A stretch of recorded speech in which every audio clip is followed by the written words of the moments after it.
పేరండి? చంద్రారెడ్డి. చంద్రారెడ్డి. ఇదే ఊరండి గ్రామం? మెట్పల్లి చిన్న కోటూరు మండలం మెట్పల్లి విలేజ్. మీరు ఎన్ని సంవత్సరాల కానీ టమాటా పండిస్తున్నారు? 10 సంవత్సరాల కానీ టమాటా పండిస్తున్నారు. ఈ సంవత్సరం మీరు కొత్తగా యూనిసెఫ్ వాళ్ళని కాంచన వేశారు కదా టమాటా. మీ 10 సంవత్సరాల అనుభవంలో టమాటా ఎలా, ఈ కాంచన టమాటా ఎలా అనిపిస్తుంది? కాంచన బాగా అనిపించింది. ఎందుకు బాగా అనిపిస్తుంది?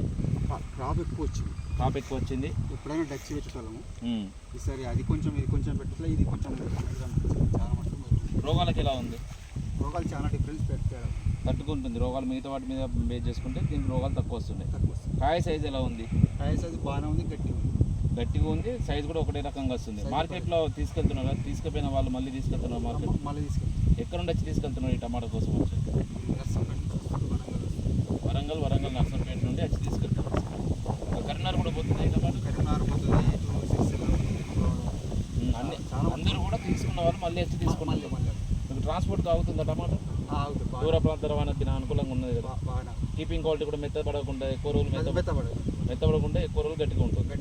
మీరు యూనిసెఫ్ వాళ్ళ టమాటా కాంచన వేసినందుకైతే సంతోషంగా ఉన్నారు కదా. మిగతా రైతులకు చెప్పగలరు? సంతోషం ఉండట్లేదు, కంపెనీ వాళ్ళని రమ్మడం జరిగింది.